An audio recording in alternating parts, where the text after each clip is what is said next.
A beautiful morning to you viewers. This is now streaming on ACNN TV, and I am Adesewa Orioye. I have with me a beautiful co-anchor, Chidinma, Ndukuba.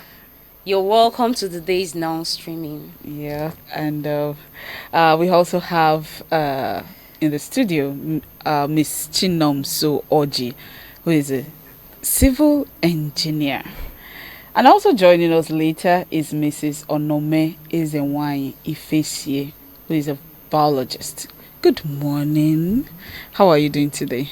I'm doing well, thank you. How are you doing? I am very well also. I hope you're calm and I want to set you on a slow move so you just be relaxed, and we're going to discuss lengthfully all we are to discuss today, because today is celebrating women in technology, in science, and whatnot. Okay, let me don't go ahead of time. Viewers, don't forget you can call in and make your contributions via the phone number or social media handles, both displayed on your screen.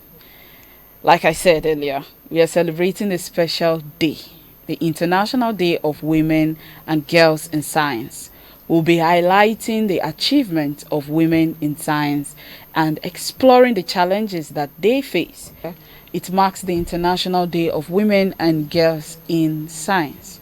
It is a day set aside to recognize the achievement of women in science and to also encourage girls to pursue careers in science, technology, engineering, and mathematics fields. Join us as we explore the amazing work of women in science and inspire the next generation of female scientists. And with us virtually is Mrs. Onome Ezenwanyi Ifesieh. She is a biologist. I tried to introduce her earlier, but it's good to have her with us. Good morning, ma'am. Yes, you're welcome to Now Streaming. So, okay, let's go ahead. Let's start with this. I want to ask you, Chinomso, why did you study engineering? Was it passion or were you compelled? You know, we from coming from Nigeria family.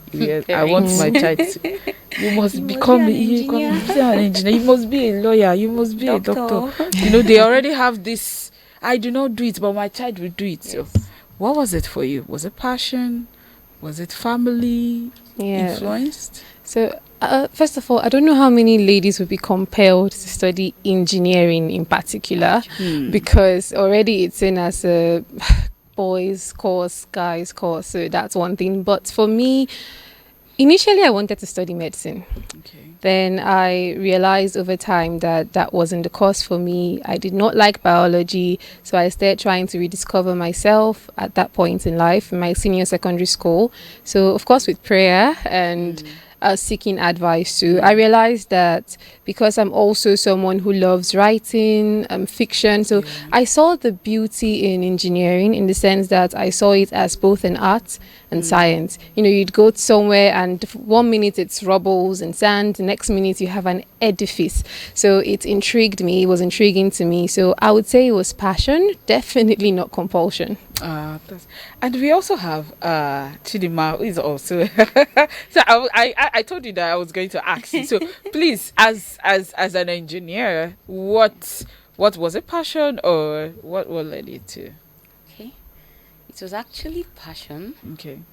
Born out of the fact that my dad is an engineer. I won't, because that's the truth. Yeah. But then, when I was in school, I realized that I had a thing for physics and maths. It gives me joy. When I was in junior secondary school, I picked up SSCE JAMB Mathematics. I finished the textbook and I could understand every single thing. Physics was very interesting. When I was in SS1, the physics teacher we had then was not really doing well. But each time I was excelling in the course, and it was like a breakthrough. They've not had that in the school before. So I already knew that this is where I should your be. passion. Oh, that's beautiful. So then we have our online guest. Hopefully she can hear me. So I want to ask her before network frustrates us again. Looking at the theme for this year, which says Unpacking STEM Careers, A Voice in Science. What do you think it signifies, and why is it important in today's world? If you can hear me. Good morning once again, ma'am. Yeah, I think I can hear you. Yes. Good morning. Yes. Good morning. Welcome.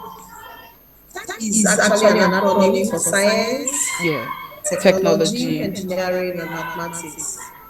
It's an educational approach that it combines these subjects to help students develop critical thinking and problem solving skills. STEM is also used to describe jobs in these different fields. STEM helps students develop skills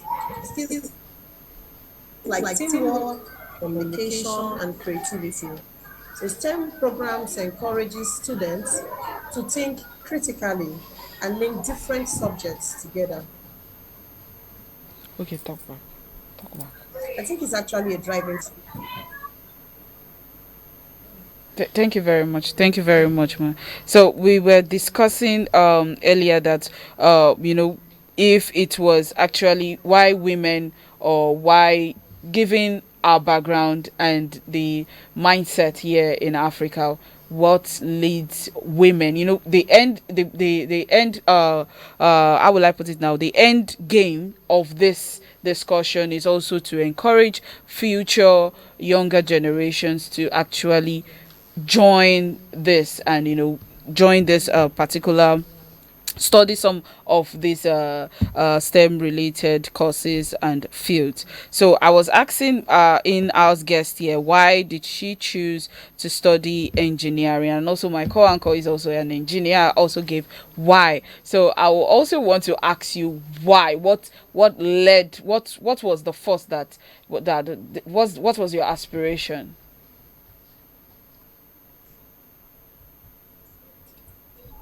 Okay.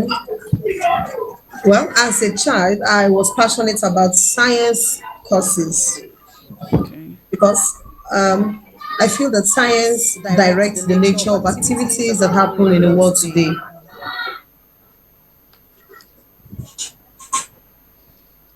Okay, thank you very much for that. Thank you very much for that. So now I will want to ask you, how can amplifying women's voices in STEM careers lead to greater innovation and diversity in scientific research? Well, women bring unique perspectives to everything. Of course, the genders are different, and each gender has a unique perspective to bring to every field of life.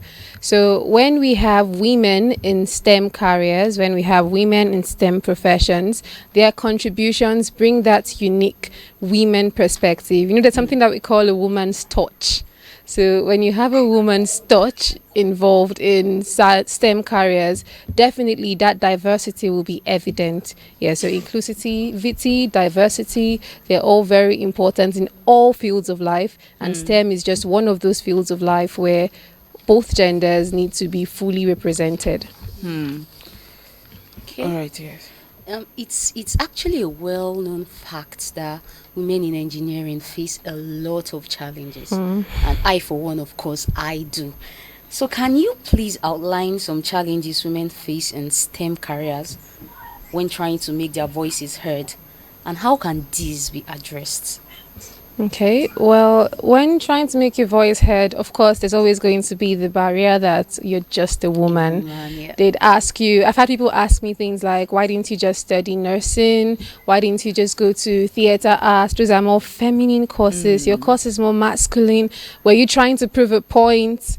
Yes, I've even had one of my lecturers, tell someone beside me, she would just go and marry. Why are you disturbing yourself, stressing with her? So of course we always face that bias, we always face those challenges, and because of that there are less opportunities for women to excel. There are things that people think that women cannot do. For instance, in my own field, civil engineering, some people thought that civil engineering was all about carrying blocks, going to sites, manual labor. Yes. So they'd ask, can you do those things? And because we need, one of the ways to combat these challenges is proper education, proper enlightenment. So people know that, first of all, these courses are not just for men. There's no such course as a man's course or a woman's course. Yeah, so cut across every career. Your interests are your interests. What you want to do, by God's grace, God would help you achieve it. So when more enlightenment is done across board, when everyone becomes more aware that women can have a voice in these careers, when more mentorship opportunities are provided, more networking opportunities, so the girls or the ladies in these careers know, I am not alone. No matter what they say, I am not alone. People have done this, have excelled in this field, and I can too. Okay, thank you very much. So I would like to hear from our online guest. I know the network has been frustrating Mrs. Onome, so we are actually say sorry for the frustration of the network providers are making us go through today. So I want you to, can you hear me? Yeah, I can hear you a little. We are actually outlining Hello? some. Yes, we can hear you too. We can hear you. Can you outline some challenges that you think Yes, I can hear women? you. Okay, can you outline some challenges you think women in STEM careers face, or in your field? What are the challenges they face when trying to make their voice heard, and how this can be curbed or addressed?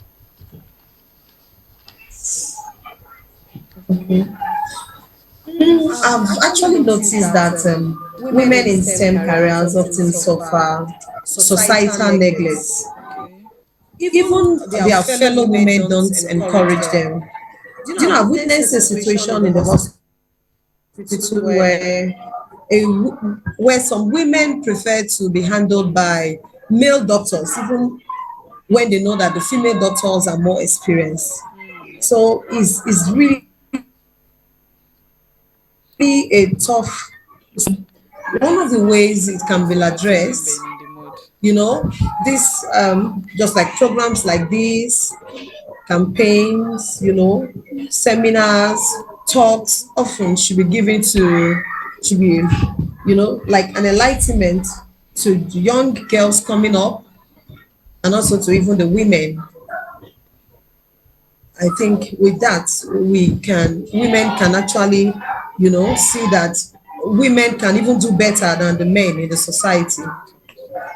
All right, okay. And you mentioned something about women not really supporting women, as of quite opposite of what the motto is. But do you think that they should there is actually reasons behind why that is? Because women supporting women, on the flip side, on women in some of this profession, they it can also be maybe some kind of negative reasons or negative attitude also being taught. So they'll be like, okay, no, don't attend to me, let's go for what do you think, actually, on checking it on both sides? Because I mean, there should be balance in this. Do you think there should be other underlying reasons why women actually do this, or this segregation is done by them? It's both ways. I think that some women don't even believe in their fellow women. Okay. It's common in the society. They don't believe in their fellow women. They feel that the men can do these jobs better than women, even when they are seeing it. And I think it's a mindset. The mindset of some women. They just feel that these women cannot do it properly. Meanwhile, we have women who can do it better. Okay. Thank you very much for that. Would you like to ask a question? Okay, I would like to talk about another challenge. Okay, I was going to ask you to I was going to do that. So go ahead. Okay, from the married woman's perspective, a major challenge women in STEM careers face. Of course, you know that STEM career is a very demanding career. One of the challenges they face is balancing their career with their family life, and it's a thing. You know, it's actually a woman that births a child, that carries the child for 9 months and goes through all the emotional trauma and everything. It's actually a woman that goes through all of this, and then it affects them. I have a family member that is a medical doctor in the UK. Okay. When she got pregnant, she had to stop work. And for 9 months plus, she didn't go to work. And it's actually a very big challenge. Another challenge again, it's that unconscious bias people have in hiring a female STEM career personnel. They'll say, no, this person can't do it well. And when it comes to promotion, they don't really consider women because of a lot of reasons, many reasons actually. They don't consider women for promotion. And there is this thing again, a lot of women and girls in STEM, they face sexual harassment. I think we need to talk about this. It's a thing. Yeah. Both as a student and as someone working out there, you face sexual harassment from the other gender a lot of times. So these are some challenges. Yeah. Oh wow, okay. That is so, okay. What do you think about this, and how do you think it should be addressed? This sexual harassment and then the unconscious bias. Yeah. No, first, I think it should be acknowledged, first of all. Like I said, there are less women in STEM careers than men on a normal, yes. But for instance, in class, I think we had only 10% female population. Yes. So you spend your first year battling both your courses and battling... So yes, so first of all, I think it should be acknowledged, and then there needs to be a place where you can come to report certain things and actually get taken seriously. Yes, because sometimes if you report harassment, the question comes, what were you wearing, where were you going? You know that you have guys in your class, so what did you... Because sometimes it's actually the lecturers. That's true. I've had a friend that faced that from a lecturer, and thankfully she had us, that's other girls, other ladies who brought validation to her concerns and agreed and understood her that this was not your fault. But so we have a caller. Yes. Oh, okay. Caller, we have a caller. Please go ahead. We can hear you. Hello. Good morning. Good morning. My name is Sunday. I'm calling from Abuja. Okay, thank you, Mr. Sunday. Go ahead with your contribution. Yeah, I want to sincerely celebrate the women on today's International Day of Women in Science. But on that note, I want to convey the mind of UNESCO on this matter. They say that closing the gap in science, closing the gender gap in science. And they say we will explore together the critical role of women in scientific innovation and discuss the need for inclusive media representation to challenge gender stereotypes in science, technology, engineering, and mathematics. So I also want to say that there is intensive need to use the media to close this gap. There should be a campaign that will remind and teach others that the gender gap created so far can be closed. And in that regard, I want to also remind us a few Nigerian women who are scientists. Somebody like Professor Adenike Onyibola, the African's first female professor of computer science. Someone like Rita Ock, a Nigerian-Canadian professor of computer science who focuses on human-computer interaction. Also Professor Grace Williams, the first female professor of mathematics in Nigeria. So with this, I know that with what you guys are doing there in the studio, you will do a lot more in closing the gap so far created. Thank you so much. My name is... Thank you very much, Sunday. Thank you so much for your contribution. Before I come back to you, I would like, with one of listing sexual harassment as one of the challenges. Well, I would say it cuts across all fields. It's sincerely, if we are being honest. But since we are talking about women in STEM careers, Mrs. Onome, I would like to hear your opinion about that, because we've mentioned sexual harassment as one of the challenges. How do you think this can be curbed, or first of all acknowledged, curbed, or addressed? Yes, thank you. In the case of sexual harassment. We know we have sexual predators. That is one truth that we shouldn't shy away from. Even when a girl is properly dressed, we have sexual predators that just want to devour them.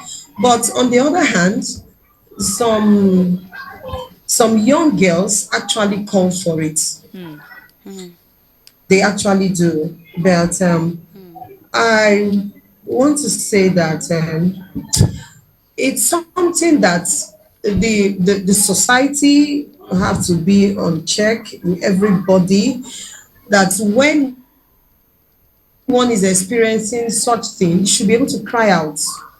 Any girl experiencing such should cry out. You don't say that because if I don't get this job, I feed yourself. You can feed yourself with or without the man. Somebody is trying to harass you sexually just to get something from you. No. To me, it's a no. If it's use your two hands, walk out from that place. Use your two hands to walk. You will always get something rather than keeping you. Because a man that will want you on bed, after that moment, the self-respect, everything is gone. You can't have it again. And the next thing, the man can even throw you out from that office and get another woman to sleep with. It's like a circle to them. We have so many men that are not responsible. So the young girls actually have to be on, they have to really be firm. And then one way I feel that this thing can curb, the situation can be curbed. The visibility of the older women in STEM engagements. I was about to ask that. Seen. Okay. I was about to ask that. It should be seen because it's.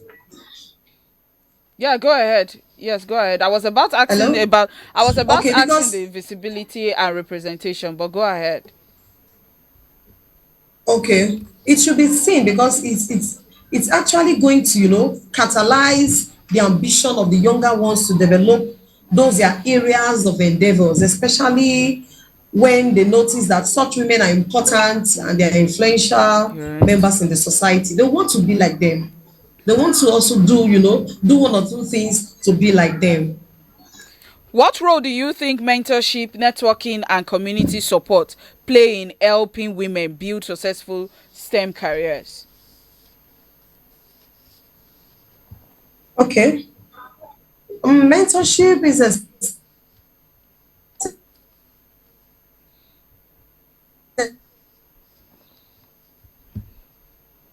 essential, as well as improve what others are doing in their various fields. One can equally seek clarifications among colleagues that share similar ideas.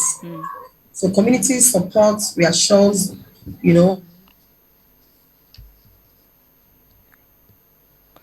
Okay.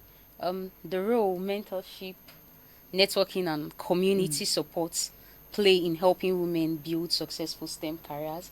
I would like to talk about the fact that it helps this inclusiveness. It's something. It helps the ladies, the girls, young ones that have interest in the field feel belonged. They look and they see, oh, I have someone doing this, I can do this. And it also breaks that bias, that stereotype of traditional gender role, that what a man can do, a woman can't do it. It will help them see that, oh, I can do this. I can really do this. And they can also get advice, resources, materials, and they'll be introduced to opportunities that will help them go very far in the career of STEM, because we've noticed that a good number of women and girls that actually choose STEM careers don't go far.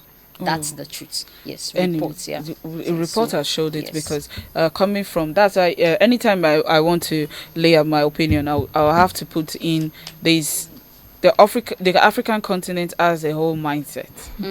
So we've not been we've not liberated from some certain archaic thinking or school of thought. So because if marriage shouldn't be a determining factor of, I think it should help. It actually helps. It should help. It should. So it shouldn't be like, oh, it's an advantage, like Chinomso said. after all, she will get married. Do you know there are some jobs you want to apply for? They will ask you if you're married or single. And as a woman, that's STEM career, especially in engineering, if you say that you're married, it's an automatic disqualification. That is bad. Yes. And sometimes when they realize that you're a woman, they say, no, you can't do this because it requires strength, physical energy, and you can't climb this, you can't do this, you can't.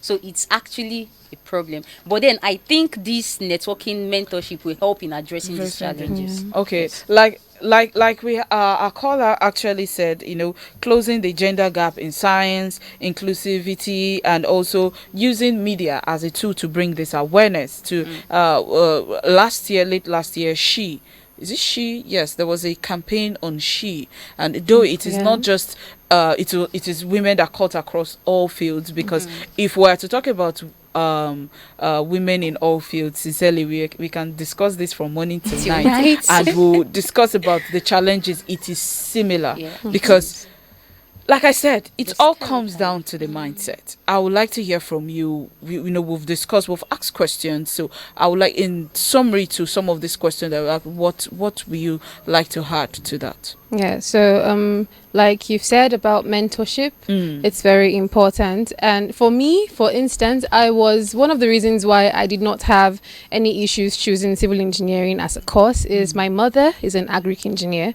So I did not see it as anything strange. I felt, well, if my mom could do it, then it's not so big. And of course there are associations. For instance, in engineering we have the Association of Professional Women Engineers of Nigeria. So I truly believe that young girls, young engineers should try to associate with these people, because then you would have access to mentorship opportunities, you'd have access to networking opportunities.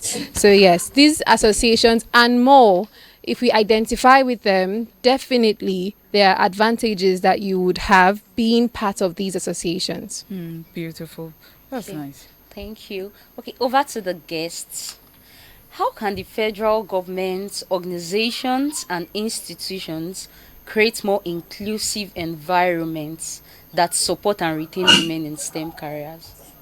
Can our online guest hear that? We lost that. Mrs. Onome? Yeah. Okay, the question is, how can the federal government and organization, institution, we discuss... Can I say something? Okay, go ahead.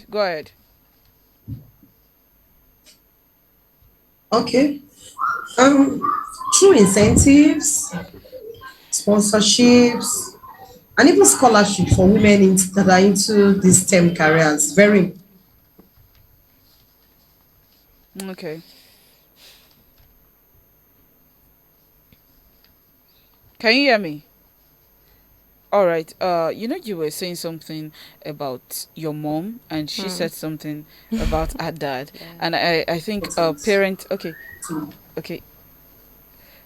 I think parent has a large role to play, because I was about asking that what strategies can educators and parents use to encourage girls, younger generations to explore STEM fields from an early age. But I think parents play a larger role already before they are being put in that put outside that go and study this.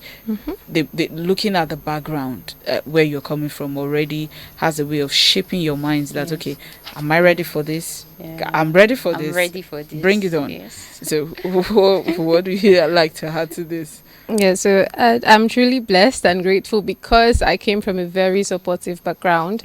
Both my parents are engineers, so there was never any discouragement from their end. But I think more parents need to encourage their children to study what they want to study.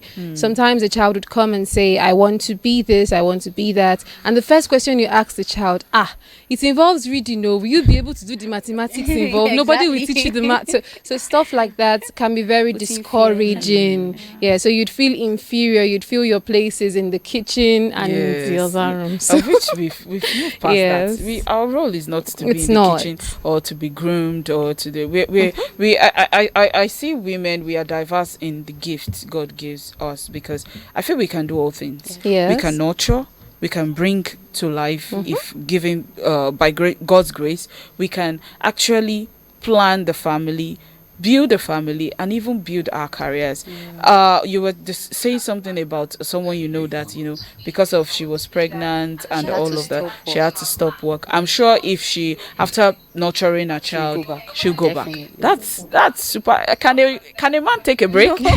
They can't. They can't bring. They won't. So that's just very frustrated. That is just it. But this is us gracefully carrying these roles. Yeah. So I think I want to put it out there, like parents should be a greater inspiration. We've moved past a woman's role is just your certificate will be under the bed. No. And some parents actually cause this because they will tell you, you should go to the kitchen. If you don't know how to cook, you are not doing anything. Whether you study medicine or engineering, if you don't you're marry, still my daughter. if you don't marry, then all those things you is study a waste. Is a waste. A lot of persons say this, even enlightened people. They tell you that whether you study engineering, computer science, whatsoever, medicine, it's a waste if you don't marry. So they've made this stereotype. They are enforcing this stereotype. And even some educators, my maths teacher in secondary school was terrible.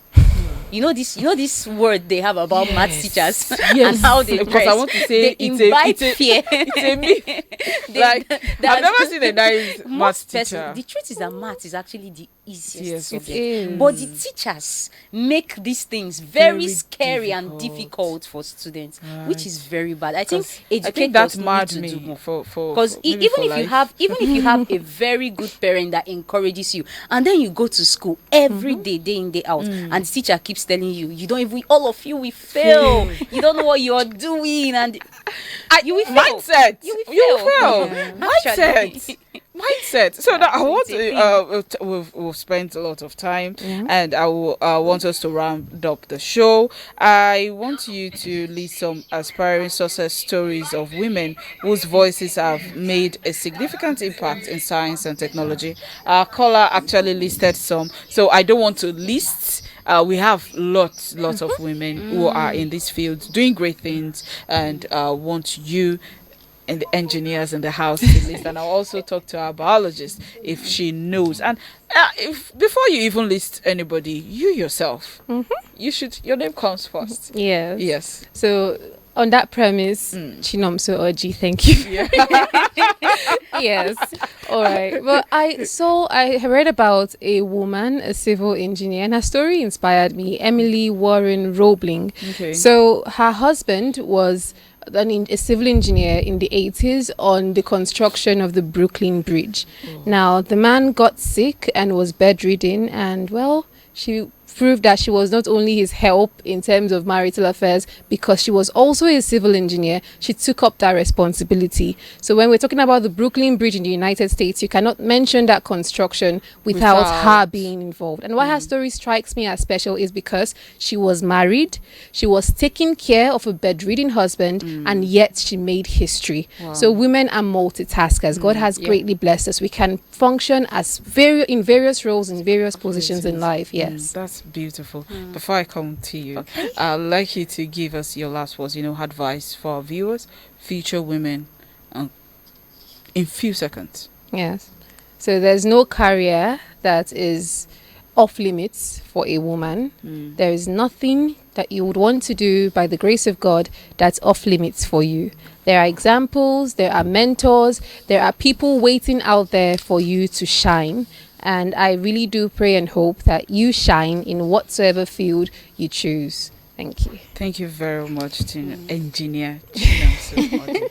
All right, before I come to you, I would like to hear Mrs. Onome Ezenwanyi. I would like to hear your last word and your advice to our viewers with regard to our conversation.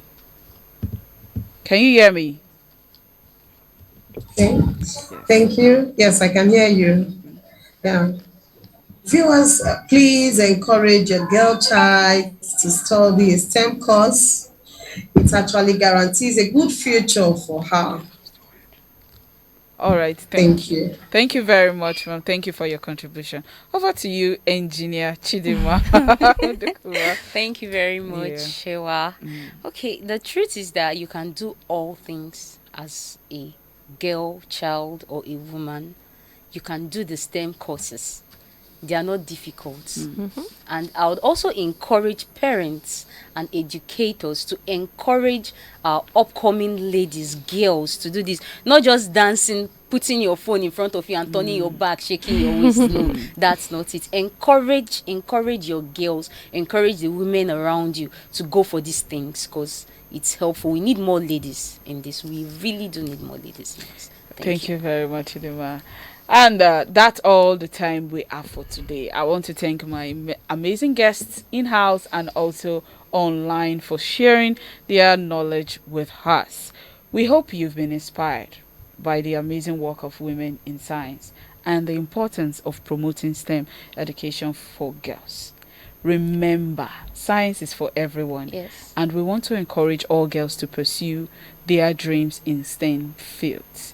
Like Chidinma said, they can be beauty, and you can be beautiful, and you can be brainful. Who said you can't have it all?